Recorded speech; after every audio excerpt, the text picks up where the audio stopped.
Oh. Matius pasal 1 menceritakan bahwa Raja Herodes datang untuk bertanya tentang penyelidikan teliti mengenai Tuhan Yesus. Mari kita baca sebentar. Lalu, Herodes memanggil para ahli Taurat dan imam-imam kepala untuk menanyakan secara teliti kapan bintang itu muncul. Dan mengutus mereka ke Bethlehem, katanya. Pergilah dan carilah anak itu dengan saksama. Segera setelah kalian menemukannya, laporkanlah kepadaku, supaya aku juga datang menyembah dia. Setelah mendengar perkataan raja, mereka pun berangkat. Dan lihatlah, bintang yang telah mereka lihat di timur. Tiba-tiba muncul di depan mereka. Lalu berhenti tepat di atas rumah tempat anak itu berada. Ketika mereka melihat bintang itu berhenti, mereka sangat bersukacita. Lalu mereka masuk ke dalam rumah itu, dan melihat anak itu bersama Maria, ibunya. Mereka tersungkur menyembah anak itu. Lalu membuka peti hartanya, dan mempersembahkan kepadanya emas, kemenyan, dan mur sebagai hadiah. Tetapi Allah memperingatkan para ahli Taurat itu dalam mimpi. Agar jangan kembali kepada Herodes. Maka mereka pulang ke negerinya melalui jalan lain.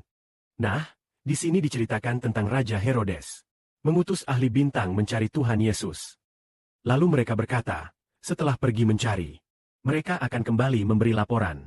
Karena ia juga ingin pergi menyembah Tuhan. Namun sebenarnya bukan itu niat Herodes. Herodes ingin membunuh Yesus. Iblis, si setan, ingin memakai tangan Herodes untuk membunuh Yesus, yang disebut anak Allah. Lalu, apakah mereka benar-benar berhasil membunuh Tuhan? Di sini dikatakan setelah mereka pergi, para ahli Taurat itu pergi. Tiba-tiba malaikat Tuhan menampakkan diri kepada Yusuf dalam mimpi, berkata, bangunlah, ambillah anak itu serta ibunya, larilah ke Mesir. Tinggallah di sana, sampai aku memberitahukan kepadamu. Sebab Herodes akan mencari anak ini untuk membunuhnya. Maka Yusuf segera mengambil anak itu dan ibunya, lari ke Mesir, dan tinggal di sana, sampai Herodes mati. Hal ini terjadi supaya genaplah firman Tuhan yang disampaikan melalui Nabi Hosea. Dari Mesir kupanggil anakku. Jadi Yusuf pada malam itu juga membawa Yesus dan Maria ke Mesir. Mengapa hal ini terjadi? Karena Herodes ingin membunuh anak ini. Dan malaikat Tuhan memperingatkan Yusuf dalam mimpi. Saudara-saudari, bukankah kadang-kadang saat menghadapi perkara penting, Allah langsung memberitahu kita lewat mimpi? Allah, demi umat yang ditebusnya, seringkali memberitahu kita lewat mimpi. Atau setelah memberitahu kita, Dia membuat kita mengingatnya dengan jelas, agar roh Allah mendorong kita bertindak. Demi anaknya, Allah menyuruh malaikat memberitahu Yusuf dalam mimpi. Yusuf pun segera lari ke Mesir. Pada malam itu juga ia melarikan diri ke Mesir. Setelah itu, semua anak laki-laki berusia di bawah 2 tahun di Bethlehem dibunuh. Di sini dikatakan kemudian Herodes sadar bahwa ia telah dipermainkan oleh para ahli Taurat itu.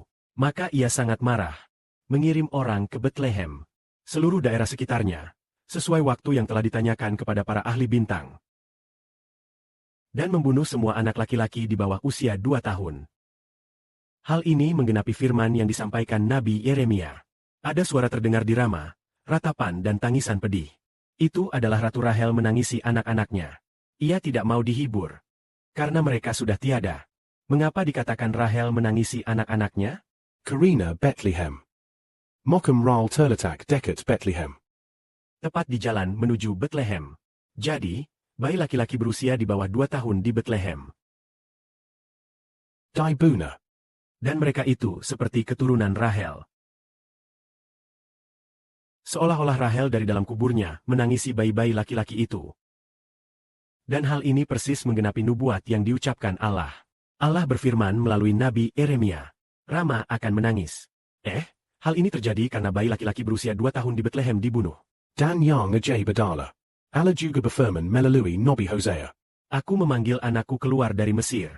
Karena Tuhan Yesus, tidak lama setelah lahir, dibawa ke Mesir untuk mengungsi. Allah telah menyubuatkan sebelumnya apa yang akan dialami oleh anaknya. Saudara-saudari, percayakah kalian bahwa setiap orang yang ditentukan Allah sebagai tokoh penting, segala sesuatunya telah ditetapkan Allah sejak awal. Kemudian, pada waktu yang tepat, semuanya akan digenapi. Hormat dan kemuliaan bagi Bapa Surgawi dan Tuhan. Amin.